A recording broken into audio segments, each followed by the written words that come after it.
So today we're in Huyton, travelled outside of Liverpool today to come and pay our respects and find the last resting place of someone who was intrinsically linked to the entire Beatles story, the earliest bass player, the first bass player they ever had. His name was Stuart Sutcliffe. Tragically, he died in Hamburg of a brain aneurysm. He'd stayed in Hamburg after the Beatles had been in Hamburg for a while after he'd met a girl, Astrid Kier here, and they decided to link up as a couple, and he joined the art college there. While at the art college, he started struggling with his, pains in his head and things, and kind of got really, really ill. And tragically, he died, and he's buried here. So we'll go and see his grave today and pay our respects to this artist and a painter. He was more than just the first bass player of the Beatles, and if he'd have lived, his own story would have been just as phenomenal because he was just absolutely so talented, which is a tragic loss. But let's get into it. I'll see you in a minute. Sutcliffe was the eldest child of Martha, known as Millie, a teacher at an infant school, and Charles Sutcliffe, a senior civil servant. Charles had moved to Liverpool in 1943 to help with wartime work and subsequently signed on as a ship's engineer, so he was often at sea during his son's early years. Sutcliffe was born at the Edinburgh Royal Maternity Hospital and Simpson Memorial Maternity Pavilion in Edinburgh. When he was 3 years old, his family moved to Liverpool, England. Sutcliffe was primarily raised in Huyton, Liverpool, where his family lived in several locations and later other areas of the city. He attended Parkview Primary School, Huyton, 1946 to 1951, and Prescott Grammar School from the 4th of September 1951 to 1956.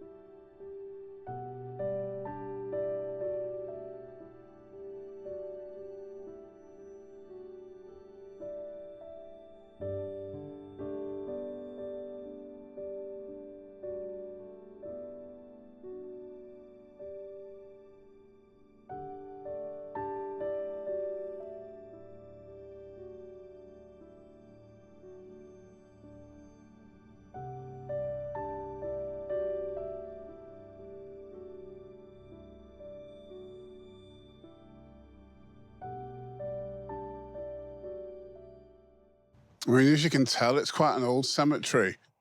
I think it's early 1800s at least, and I don't think it's had many interments or has interments here anymore. It's very small as well. Stuart himself was buried in a family plot here, and we'll find that in a minute. I think he was the first to die, sadly, and then his father, then his mother, and then one of his sisters are buried all in the same plot. This cemetery as well is also a Commonwealth, has Commonwealth graves from the wars. And I'll show you some of them. I think there's about 30 here, but I'll correct that in the comments as we go on. His family attended St. Gabriel's Church, Huyton Quarry. He was confirmed there and participated in the choir. And when he died, his funeral was held there too. During his first year at Liverpool College of Art, Sutcliffe worked as a bin man on the Liverpool Corporation's waste collection trucks. Lennon was introduced to Sutcliffe by mutual friend Bill Harry when all three were students at the art college. According to Lennon, Sutcliffe had a marvellous art portfolio and was a very talented painter and was one of the stars of the school. He helped Lennon improve his artistic skill and with others worked with him when Lennon had to submit work for exams.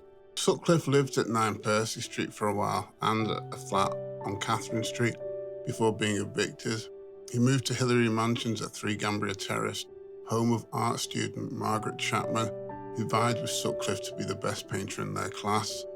The flat was opposite the new Anglican Cathedral in the then run-down Georgian area of Liverpool 8, with bare light bulbs and a mattress on the floor in the corner. Lennon moved in with Sutcliffe in the early 1960s, 1960. Paul McCartney later admitted he was jealous of Sutcliffe's relationship with Lennon, as he had to take a back seat to Sutcliffe. In May 1960, Sutcliffe joined Lennon, McCartney, George Harrison, and Pete Best as the Silver Beatles. Although he had previously played acoustic guitar, Sutcliffe's fingers were blistered during long rehearsals, as he had never practiced long enough for his fingers to become calloused. He then became the band's first bass player while McCartney played guitar and piano. He He also started acting as the band's booking agent, and they often used his Gambier Terrace flat as a rehearsal room. The original lineup of the Beatles, John Lennon, Paul McCartney, George Harrison, Stuart Sutcliffe and Pete Best, regularly performed at different clubs in Hamburg, West Germany, during the period from August 1960 to May 1962. In July 1961, Sutcliffe decided to leave the group to continue painting after being awarded a postgraduate scholarship. He enrolled in the Art College in Hamburg, where he studied under the tutelage of Eduardo Pelosi. Sutcliffe then met his girlfriend Astrid Kircher in the Kaiserkeller club, where she'd gone to watch the Beatles perform. She'd been brought up by a widowed mother in a wealthy part of Hamburg suburb of Altona. Astrid was an artist and a photographer who later was known for association with the Beatles and her photographs of the band's original members during their early days in Hamburg. Sutcliffe wrote to friends that he was infatuated with her and asked her German friends what colours, films, books and painters she liked. Astrid and Sutcliffe got engaged in November 1960 and exchanged rings, as is the German custom. While studying in Germany, Sutcliffe began experiencing severe headaches and acute sensitivity to light. According to Astrid, some of his headaches left him temporarily blind. In February 1962, Sutcliffe collapsed during an art class in Hamburg. Astrid's mother had German doctors examine him, but they were unable to determine the exact cause of the headaches. They suggested he return to the UK and have himself admitted to hospital with better facilities. However, after arriving, Sutcliffe was told nothing was wrong and returned to Hamburg. He continued living with Astrid, but his condition worsened. After he collapsed on the 10th of April 1962, Astrid took him to hospital, riding with him in the ambulance, but he died before they arrived. The cause of death was a cerebral hemorrhage. The cause of Sutcliffe's aneurysm is unknown, although authors of books on the Beatles have speculated it was caused by an earlier head injury. He may have been either kicked in the head or thrown headfirst against a brick wall during an attack outside Latham Hall after a performance in January 1961. I mean, the weather today is absolutely savage. It's been spitting and raining, and there's clouds everywhere. It's pretty dark and dismal, and I wish it could have been a nicer day to come and visit this young man. Although the sun does seem to be trying to break out the clouds in the distance. Now, I'm not 100% sure, but I think we may have found him. And yes, we found him. I'll take you there now. Sutcliffe sustained a fractured skull in the fight, and Lennon's little finger was broken. Sutcliffe refused medical attention at the time and failed to keep an X-ray appointment at Sefton General Hospital in Liverpool. The funeral of Stuart Fergusson Victor Sutcliffe was held on April 12, 1962, the day before Good Friday and the start of the Easter weekend at St. Gabriel's Chapel of Ease in Huyton, about a mile away from the cemetery. Sadly, none of the Beatles attended, as they were performing in Hamburg and were not able to travel back in time. His fiancée Astrid also missed the service, as she had returned to England after the burial had already taken place. Sutcliffe is buried here now in Huyton Parish Cemetery, also known as St Michael's, in the Metropolitan Borough of Knowsley, Merseyside in the northwest of England. So yeah, the Beatles story would never have been the Beatles story without this young man. It's quite an emotional thing standing here.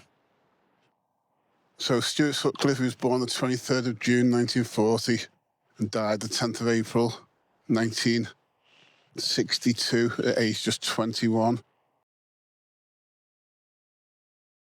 And yeah, I think one of the hardest and saddest things of the story is obviously, dying at such a young age 21, he was still a baby, and never realising his own dreams and not realising the mark he'd left on the world himself as an artist, not even just around the Beatles story and what he could have achieved. There's a lot of people just followed him solely for his art.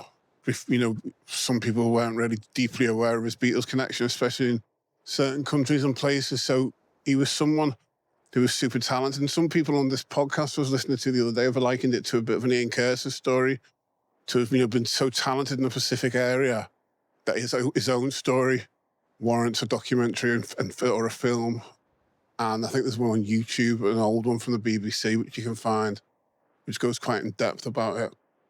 I think some of the saddest parallels of the story as well are that at the time, prior to his death, you know, the 2 years prior or whatever, being in the Beatles, he had no idea that this was going to be this astonishing musical, magical mystery, and that the Beatles would become arguably the most famous band on the entire planet in history, really. No one else has really surpassed that.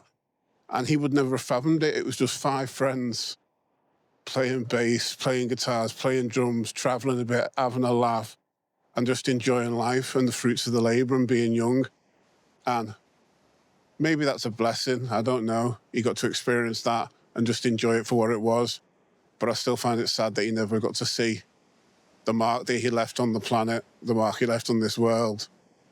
And what could have been had he survived. I think he would have gone on to have been a really famous artist in his own right, you know, maybe as big as even someone like Andy Warhol, but who knows? So yeah, Stuart, thank you for everything that you left on this planet for us. You're still remembered, people still talk about you, people still think about you. And yeah, thank you for everything.